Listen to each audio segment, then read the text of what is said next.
Saúdo a todos com a paz do Senhor. Vamos estudar, ler aqui sobre a história do bom samaritano, né?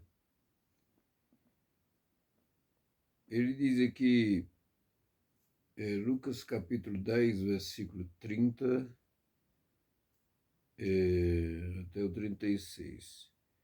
Então Jesus prosseguiu dizendo: certo homem descia de Jerusalém para Jericó e veio cair em mão dos salteadores, dos quais, depois de tudo que lhe roubaram, muitos lhe causaram muitos ferimentos e, retirando-se, deixando-o semi-morto. Casualmente descia um certo sacerdote por aquele mesmo caminho e, vendo, passou de largo. Semelhantemente, um levita descia por aquele mesmo lugar e também passou de largo.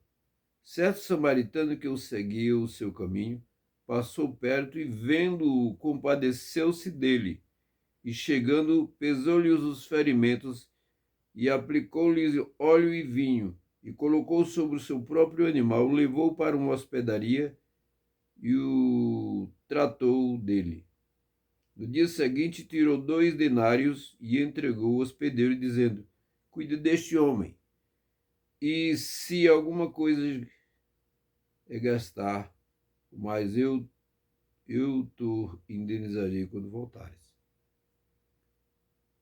Então nós vemos aqui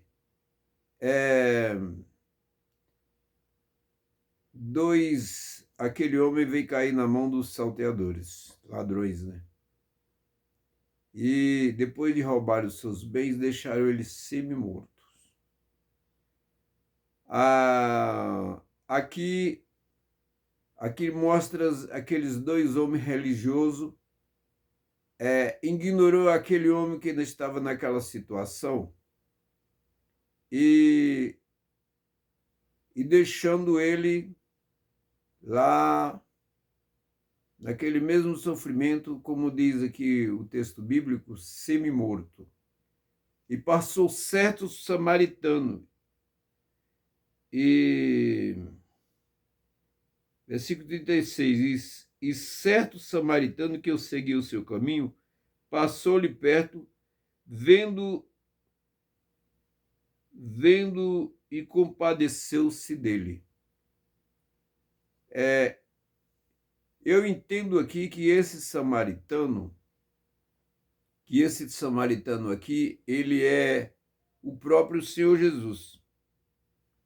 E chegando, pesou-lhe os ferimentos e aplicou-lhe óleos e vinho, e colocou sobre ele o seu próprio, e colocando sobre o seu próprio animal, o levou à hospedaria e tratou dele. Aqui era a nossa situação, como Jesus nos encontrou, mortos nos nossos delitos e pecados. E nós estávamos mortos. Eu quero ler aqui a passagem em Efésios capítulo 2, o versículo 1, ele diz aqui: ele nos deu vida, estando nós mortos nos nossos delitos e pecados, nos quais andastes outrora segundo o curso deste mundo, segundo o príncipe da potestade do espírito que atua nos filhos da desobediência. Então, Cristo nos deu vida, como aquele homem que foi assaltado por aqueles ladrões e além de levar eles levarem os seus bens, os seus pertences, machucaram ele bastante, deixaram ele semi-morto. Essa era a situação que se encontrava se encontra o homem antes de conhecer Cristo. A Bíblia diz que em Romanos 3:23, que todos pecaram e que carecem da glória de Deus. Ele diz em Romanos 5, versículo 12, que ele diz que o pecado entrou no mundo por intermédio de Adão, e pelo pecado veio a morte, e a morte passou a todos os homens, porque todos pecaram. Então Cristo veio e nos deu vida. Quando nós confessamos Cristo como nosso Salvador,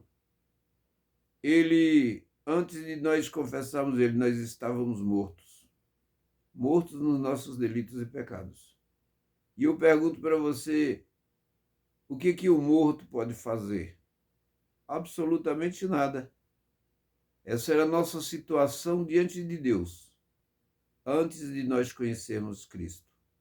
Mortos. Porque Satanás, ele destruiu o homem. Satanás, ele causou a morte em todos os homens, lá no começo da criação, e deixou o homem semi-morto. E Cristo veio para nos dar vida, e vidas com abundância. Está lá em João 10, versículo 10. Jesus disse que o ladrão vem para matar, roubar e destruir. Jesus disse, mas eu vim para que tenhas vidas e as tenhas com abundância. Então essa é a situação do homem diante de Deus, antes de confessar a Cristo.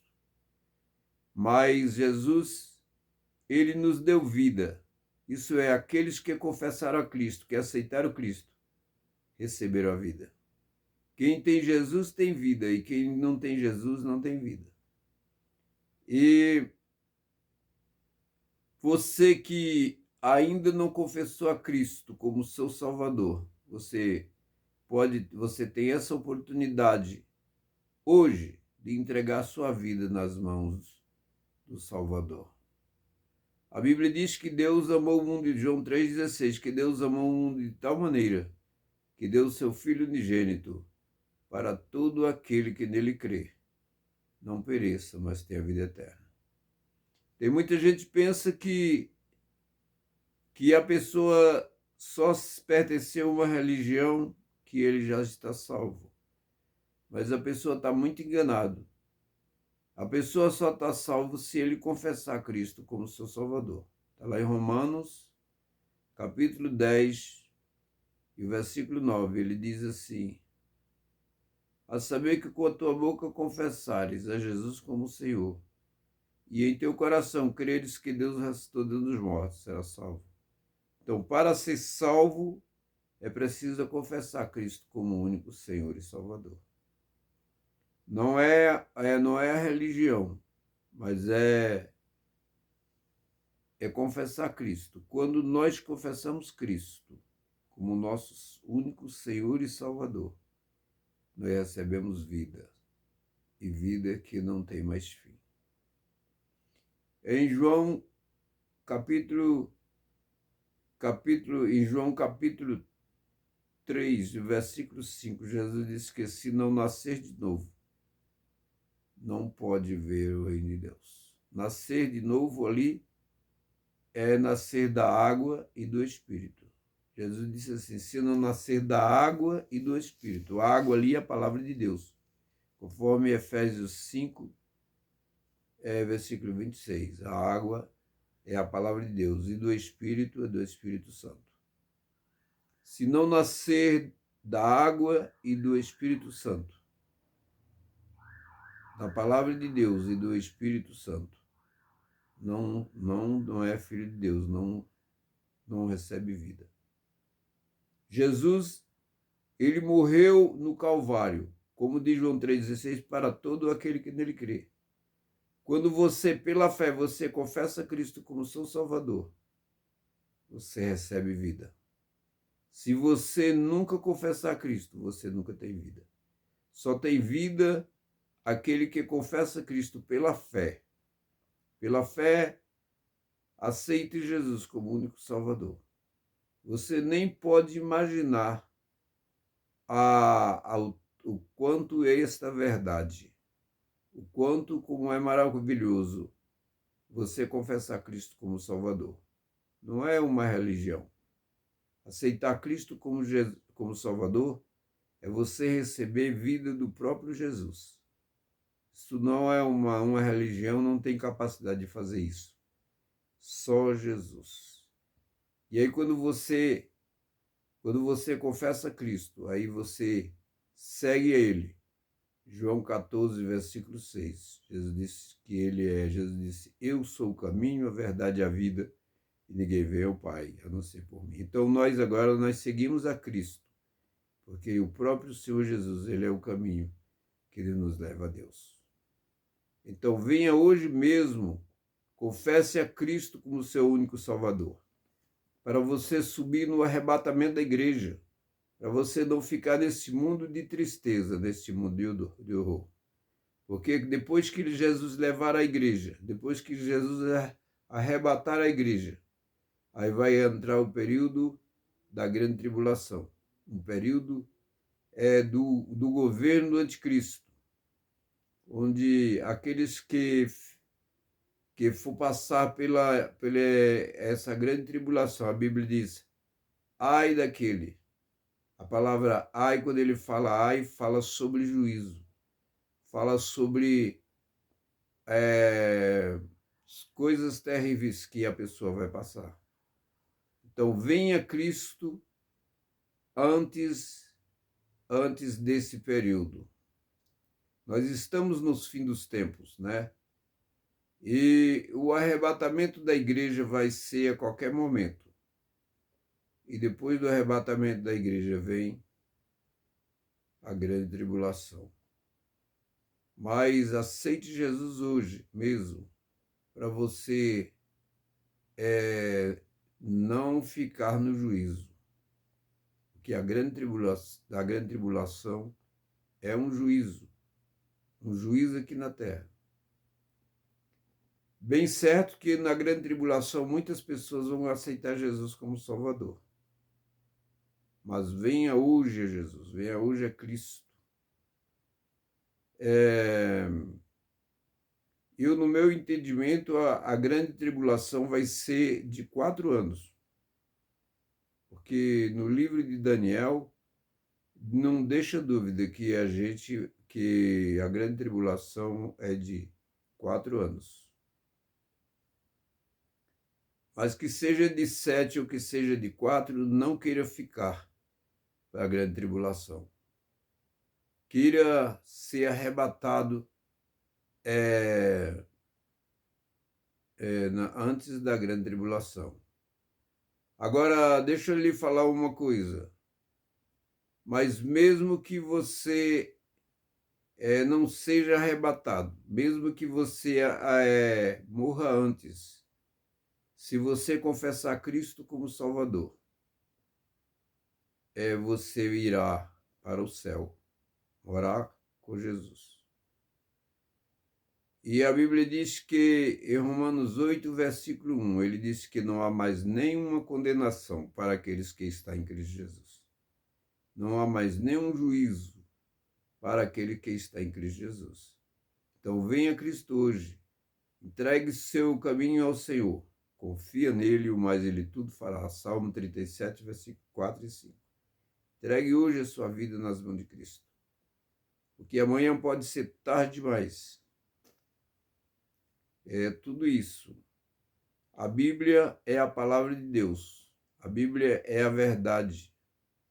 A Bíblia ela não contém a palavra de Deus, ela é a palavra de Deus. A Bíblia não tem erros. Tudo que a Bíblia fala é verdade. Tudo. E então, eu quero falar mais o seguinte, que o governo do anticristo é o último governo humano. Depois do governo do anticristo, aí vem o governo divino. E aceite Jesus para você alcançar todas essas promessas da palavra de Deus. E você fazer parte da igreja. E você morar no céu com Jesus. Em João 14, versículo de 1 a 3, Jesus disse assim: não se turbe o vosso coração. Credes em Deus, credes também em mim. Na casa de meu pai há muitas moradas, se assim não fora, eu vou-lo não teria dito. Ele disse: mas eu vou preparar-vos lugar, e quando eu for, voltarei e vos levarei para mim mesmo, para que onde eu estou estejais vós também. Então, Cristo foi preparar lugar. Isso é para a igreja, porque só quem vai morar no céu é a igreja de Cristo e morar para sempre. Então, venha hoje e entregue sua vida nas mãos de Jesus. Confesse Jesus, disse: Jesus, eis-me aqui. Entregue sua vida nas mãos dele, para a glória e honra do seu nome. Em nome de Jesus, amém.